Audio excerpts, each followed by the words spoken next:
द्वारका के जंगल में क्रंची मंची अपनी माँ डिंकी के साथ रहा करती थी, क्योंकि उनके पापा दुबई में जाकर काम किया करते थे।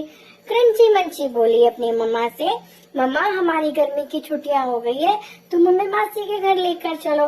मम्मी बोली, हाँ बेटा हम कल चलेंगे। नहीं मम्मा मुझे तो आज ही जाना है, हमें तो आज ही जाना है, हमारी छुट्टियां खत्म होने वाली, हम तो बोर हो रहे हैं बहुत ज्यादा। तो डिंकी बोली, चलो ठीक है बच्चों, जैसा तुम चाहो आज ही चलते हैं। वह अपनी तैयारी करके मौसी के घर के लिए निकल पड़े। चलो बच्चों जल्दी करो, बैग पैक करो, चलते हैं हम लोग। अब वो तीनों ही तैयार हो गए और घर से निकल पड़े। वह अपने घर से थोड़ा ही दूर चले थे कि तेज बारिश शुरू हो गई। उन्होंने देखा बादल घिर आए और बिजली चमकने लगी, तेजी से बारिश आने लगी और तूफान आ गया। बेटा ध्यान से दोनों उड़ो, कहीं गिर नहीं जाना। मम्मा मैं जैसे आगे जाती हूँ वापस पीछे आ जाती हूँ। बहुत तेज तूफान था, मैं बारिश में ही मौसी के घर पहुँच गई। तुम लोग आ गए? आओ डिंकी अंदर आओ, इतनी बारिश, बच्चे कहाँ है? अरे क्रंची मंची आओ बच्चों, तुम लोग तो भीग गए हो बच्चों, तुम बैठो थोड़ा आराम करो, मैं तुम्हारे लिए चाय लेकर आती हूँ।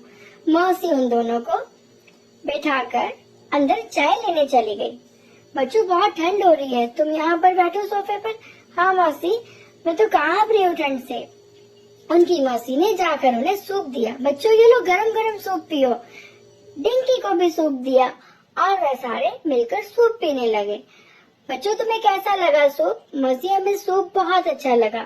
तो तुम्हारी ठंड कुछ कम हुई? हाँ मासी, चलो बच्चों अब सो जाओ तुम लोग। मौसी के बच्चों के साथ तीनों बच्चे मिलकर सो गए। पूरी रात उन्हें ठंड लगती रही। मासी ने पूछा, बच्चों तुम्हें ठंड तो नहीं लग रही? नहीं मासी, आपने हमें जो ब्लैंकेट दिया अब हमें ठंड नहीं लग रही। अगले दिन बारिश थोड़ी कम हुई तो वह लोग सुबह उठकर अपने घर के लिए आ गए। जैसे ही वो अपने घर के लिए निकले तो उन्होंने थोड़ा आगे जाकर देखा, मौसी के घर तो बारिश खत्म हो चुकी थी। उनके जंगल के पास पहुंचते ही दोबारा से बारिश होती। मम्मा ये तो बारिश अभी भी हो रही है। वह लोग फिर तूफान और बारिश में फंस गए। बच्चों कहाँ गए बच्चों? अरे बच्चों ये रे मम्मा।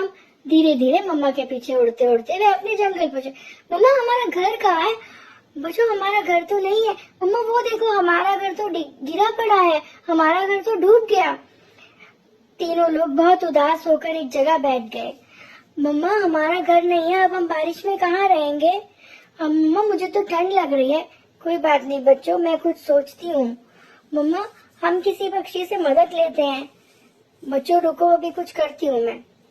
तीनों लोग परेशान होकर एक पेड़ के पास आकर बैठ गए। चलो बच्चों हम दूसरे जंगल की तरफ चलते हैं। वो देखो हमारा घर तो डूबकर चला गया, क्योंकि हमारा घर तो मिट्टी का बना था।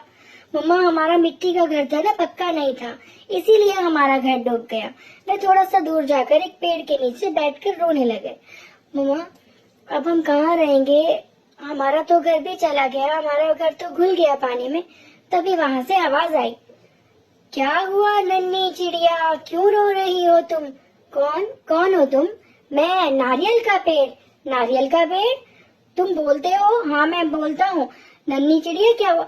नारियल के पेड़, हमारा घर मिट्टी का था, हम दूसरे जंगल में गए थे अपने रिश्तेदार के घर, तो हम वापस अभी आए तो हमारा घर मिट्टी का बारिश में घुलकर पता नहीं कहाँ चला गया। तुम लोग मेरे पेड़ के ऊपर घर बनाओ, मैं नारियल बहुत मजबूत होता हूँ, मेरा घर कभी टूटेगा नहीं। तभी चिड़िया ने बोला, ठीक है धन्यवाद नारियल का पेड़, और उसने नारियल में अपना घोंसला बना लिया और अब तीनों लोग खुशी खुशी वहाँ रहने लगे। नारियल का पेड़ उन्हें बहुत प्यार करता था और उन्हें खाने को फल दिया करता था। नारियल के पेड़ तुम बहुत अच्छे हो, मैं चिड़िया बोली, और बच्चे भी बोले, नारियल का पेड़ तुम बहुत अच्छे हो, हमें तुम्हारे ऊपर रहने में बहुत मजा आ रहा है। मैं बहुत सुंदर घर बनाकर वहीं रहने लगे। और नारियल का पेड़ भी बोला, मैं तो बहुत उदास रहता था, मुझ पर तो कोई पक्षी आता ही नहीं था, अब तुम लोग आ गए हो तो मुझे बहुत खुशी महसूस होती है। वे सारे मिलकर उसी पेड़ पर रहने लगे।